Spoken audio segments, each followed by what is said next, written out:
What's up, guys? So today we're gonna go over the gear that we take to a portrait session. Now at our studio, we do a few different types of portrait sessions, like engagements. We do senior portraits, family portraits, bridal portraits. So, you know, depending on the portrait, things vary a little bit, but there are a few things that we will always have. And first and foremost is gonna be our cameras, right? So we shoot on a Canon 5D Mark IV.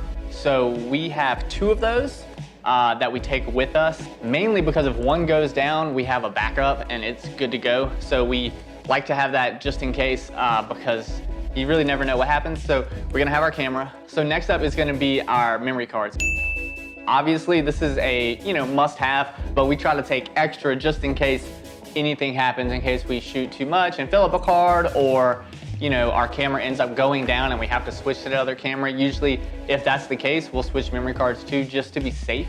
But we have a handful of those on deck, ready to go just in case. Also, if we have an assistant that wants to shoot, then we'll have memory cards for them to use in the other camera. So that's, like obviously a must-have. We bring extra batteries for the camera themselves, as well as the battery charger. Now, usually we charge everything up before the session, but in a crazy, case, right, or crazy scenario, there might be an instance where we need to charge something. So that's why we bring it, just in case. I'd rather be prepared and not need it than to be like, oh no, I need my charger and not have it. So we bring that just in case. And as far as the lenses are concerned, we usually bring 2 to 3 lenses. Today, we're just gonna talk about 2 of them. So one of them is gonna be our 50mm. It is a go-to for us. We love the 50. It shoots beautiful photos. It's the 1.4, so it goes all the way down and is just perfect for great depth of field and really any session that we have. So we love going to that. Another one of our go-to lenses that's gonna be on us at portrait sessions is gonna be the 85. So the compression on this lens is absolutely beautiful. We particularly like it for bridal portraits, but depending on what's happening, we'll use it for other portraits as well, like senior portraits and engagements, stuff like that. We don't really use it for family portraits because family portraits are usually like larger groups, things like that. But we have it just in case. And then other lenses that we may or may not have, depending on the shoot, is gonna be our 28mm and possibly the 16 to 28mm, just depending on the group that we're shooting. Like if it's a family or something like that, if it's a large family, we're gonna wanna have as wide of a lens that we can have.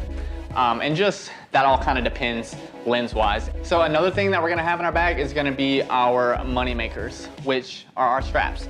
We use the Moneymaker Solo and the Moneymaker Duo, I guess, double, I don't know. I think it's just called the Moneymaker, but we use these depending on what's happening. So if we want to shoot dual cameras, then we'll use the regular Moneymaker. I don't usually try to do dual cameras. I just don't love it because it just uses twice the gear, twice the memory cards, things like that. We use it for weddings all the time, but for portrait sessions, it's just not really necessary.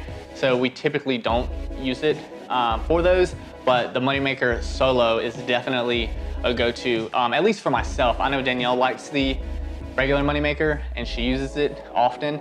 It's really who we bought it for, but I like the other one, I don't know, just cause. So that is what we are gonna have in our bag, but what we have as a bag is what we call the baby Nook, and it's gonna be this big thing right here. So it's a Nanook. I think that's how you say it, I don't know. That's kind of hard to say, so we call them Nooks, and the reason it's called the baby Nook is because it's smaller. We have a larger one that we take with us for weddings and things like that. So we're gonna have this bad boy with us, and it usually holds all the gear we need for a portrait session. So another thing that we like to have with us is gonna be a diffuser that we can use, if the sun's super harsh or if we need to bounce light back to a subject or anything like that, we're gonna have that on hand. We have a newer one, the brand newer, not like a newer one. We got it from Amazon. It's pretty inexpensive and it's good to have. We have 2 of them just in case we need them. And so they are, definitely worth spending the money to have just in case.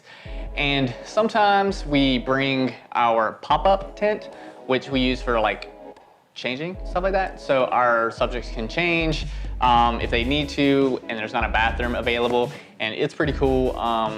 It folds up kind of like a diffuser. It's in a small little bag, and it just pops up, and they can change, and then we just break it down.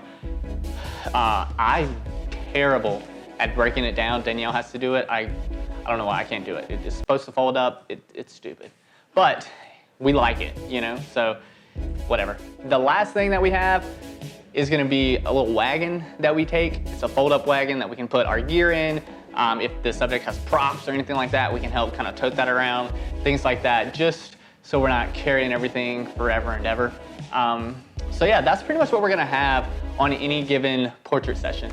Like I said, since we do different types, you know, things vary, but that is gonna be the overall rundown of our gear.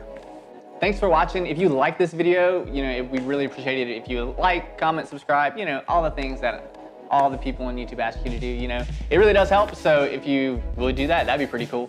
And just keep an eye out for future content, and if you have anything you want us to cover specifically, you know, definitely reach out and let us know.